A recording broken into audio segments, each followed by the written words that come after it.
did some research.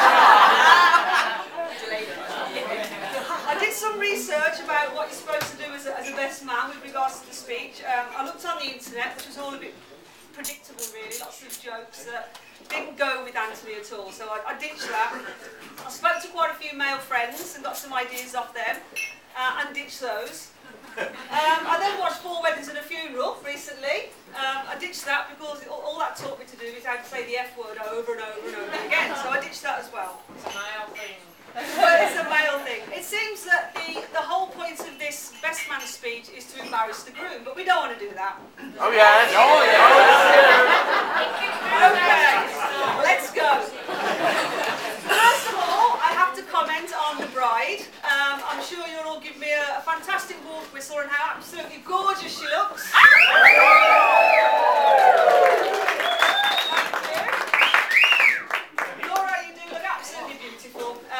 And so does Lottie. Where's Lottie? Yay!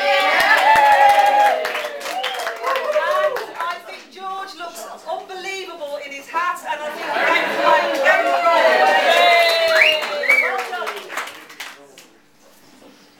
okay, so Anthony, James, Algonquin, Bernard, Dowd. Or Ant, or Anto. Anto. Or self-proclaimed Anto the Great. My brother. Let's go back to Anthony as a child.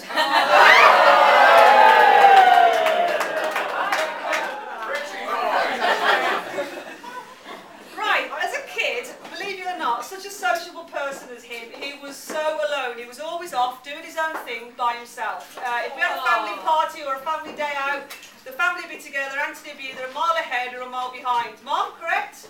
Correct. Absolutely. Or he was up a tree. Or he was building a den. Or, believe it or not, he was bird watching. He was a teacher. Or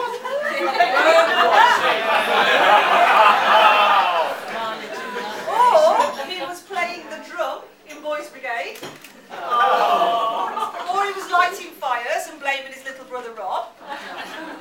One thing about Auntie, he was filthy, he was dirty, he was grubby, his clothes were ripped.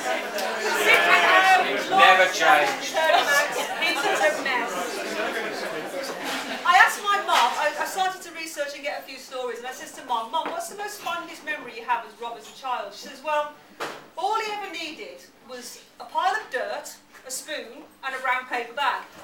And he would put the dirt into the brown paper bag with the spoon, laugh, empty it out and then do it all again.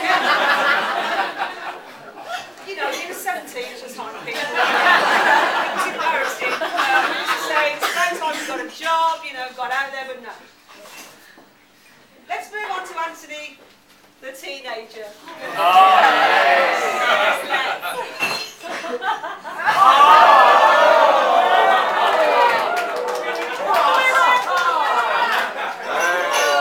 Can we see the monobrow? I've looked at.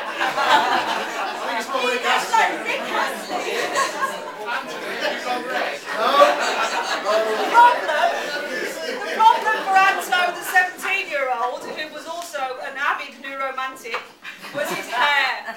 He has the most wiry, spirally, weird hair. So, you know, all the 80s flick thing going on. Anthony had this 80s wire thing sticking out of his head.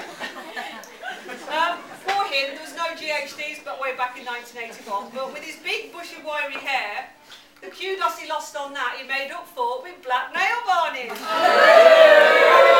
Yes. He used to paint his nails black. I got a few more facts.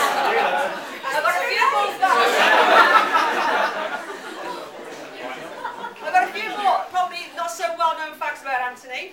He took 12 sugars in his coffee. True? These are all true. I asked his younger brother Rob, who actually spent more time in a bedroom with him than anybody because they slept in the same room together for about 14 years. I said, Rob, what do you remember about Ant? He said he took a loaf of bread with a tin of beans, and he did. He always farted. He could never eat cereal in front of anybody because he used to eat it out of a casserole dish. He still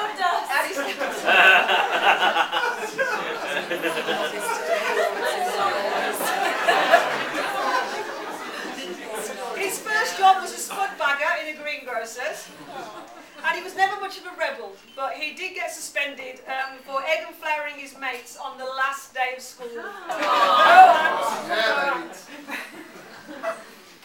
While he was growing up, I used to test all my girly things out on him. I used to pluck his eyebrows, I used to hold him down and put face packs on him, and I used to do his nails, and he never once complained. Laura's now doing all that for him now. I suppose I'm supposed to talk about his past loves, but I think that's just a bit too blokey, so we're not going to do that. But I will mention that his first love was a young girl called Sally Roberts. He was 6 at the time and he loved her for years, bless him. His second love was his Black Hawk bike, which he lived on and he went everywhere. And his third love was, excuse me, music. Does anybody remember the group Japan? Yes. Anthony loved David Sylvian. Now, He was so pretty though, wasn't he? can I just ask a question? Has anybody ever seen David Sylvian and Laura in the same room?